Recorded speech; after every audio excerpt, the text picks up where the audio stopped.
Harry's wife. There's nothing good about woke. Hello, I'm H.G. Tudor.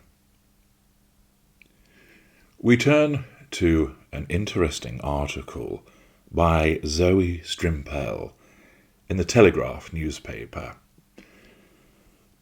The Telegraph is a broadsheet and therefore contains serious journalism. And once again we have a serious journalist that has identified that Harry's wife is not to be liked.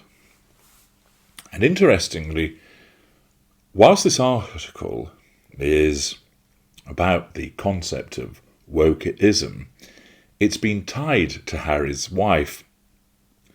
There are, of course, other individuals that are seen as proponents of wokeism, but Harry's wife finds herself as the forefront of that for two reasons. She embodies the aspects of being woke which people find unsavoury, unpleasant, and that's allied with their general distaste for her. But let's find out more about what this article has to say. Woke is not a good word anymore. It's overtired. It's had to do long shifts all over the shop. Unfortunately, however, there isn't another word that quickly captures the constellation of bad ideas that has spread from the fixation with identity politics, and which has unleashed even worse terms, such as intersectionality, social justice, and critical race theory. Indeed, however fatigued it has become, woke can't be dropped, because it really does capture a serious new religion, one that has seen primary school children fed transgender activism and taught that they are soothed in the sin of white supremacy. One that has taken over companies so that they force mandatory unconscious bias training onto staff to teach them how racist they really are. So when the progressive left tries to pretend that the word woke has been co-opted by right-wingers intent on stoking culture wars and demonising people who are only being nice and good and reasonable and anti-racist, one has to sternly rebut their assertion. It's pernicious and manipulative, and unsurprisingly, it is an argument being wheeled out by the Duchess of Sussex. Now, pausing there, regardless of your political affiliations, and of course you will have gathered that the writer is evidently right-wing, writing for a right-wing publication, the fact is that that is a particular view about the concept of wokeism and the things that are associated with it. But notice that the attachment to the Duchess of Sussex, and also the identification that it's an argument that she has been wheeling out. The article continues.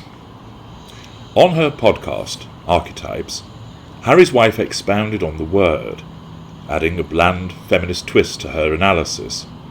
Woke, by definition, means alert to injustice in society, especially racism, she said. Now, what's loaded or wrong with that?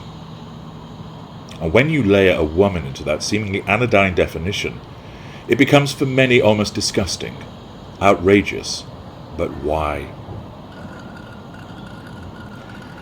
The writer states she's right that women often attract unique forms of mockery.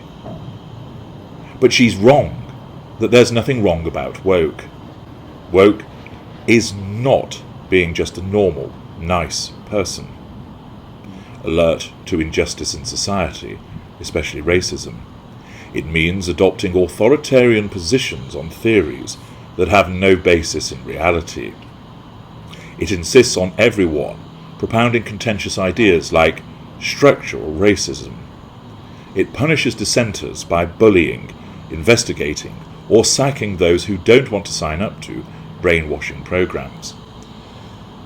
My observation, of course, that's often demonstrative of the hypocrisy of these individuals that state, we all need to be kind, we all need to be empathic, we need to be tolerant, etc., except that we will show no tolerance to you if we deem that you've behaved in an intolerant manner.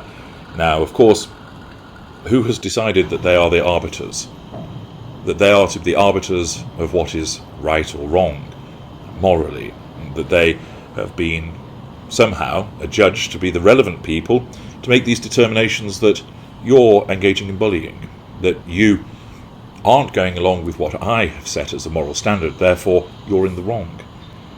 Rather than being open-minded, rather than welcoming the ideas, welcoming alternative perspectives, they seek to force their own programs, their own value judgments, their own prejudices onto others, all done under the auspices of, I'm kind and I'm right, and therefore I'm good, and therefore what I'm doing is correct. Because you don't accept it, you can therefore only be wrong.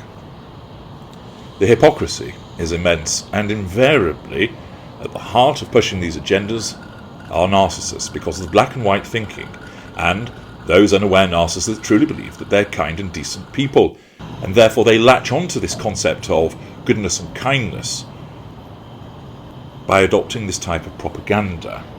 And at the same time, their victim mentality and the self-defense mechanism of their narcissism immediately rejects anybody that disagrees with them, conveniently but also lazily dubbing those people as racist, misogynist, haters, etc., rather than actually listening and comprehending what they might be saying, because that doesn't suit them. Because they don't actually listen to what's being said, all they essentially hear is the threat to control. The article concludes, woke is tired and needs a rest, but until what it signifies is taken apart and binned for good, it's going to have to keep going.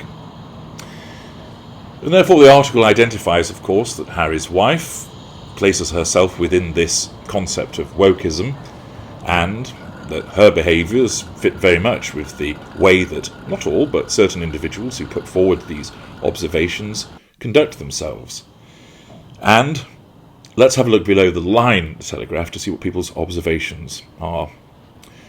Opal Richards writes, now the gruesome twosome get a humanitarian award from the Kennedys for standing up to racism in the royal family. Please give it a rest.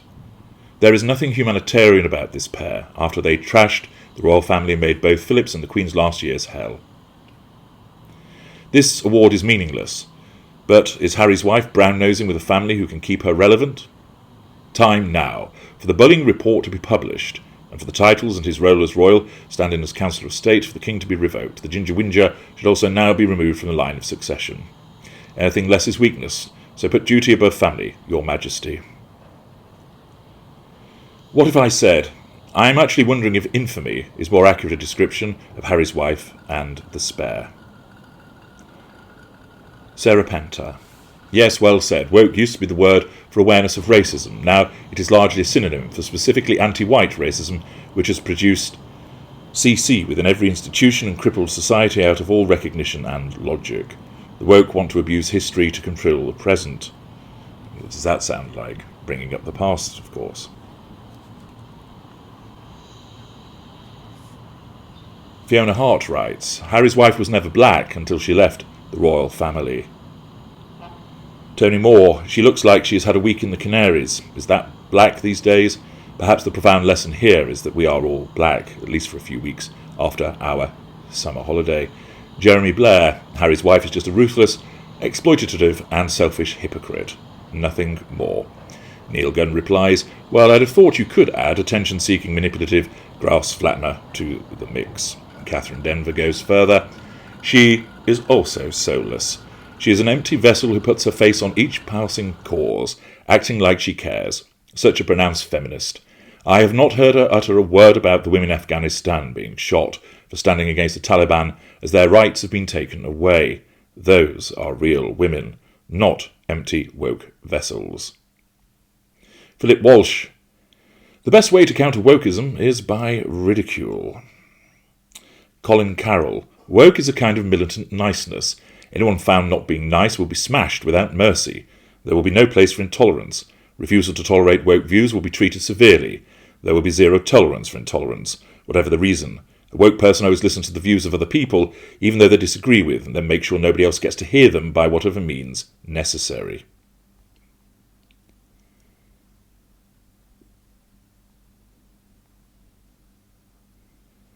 Fourth I, 2 fundamental points woke is learnt. Woke emotion is synthetic.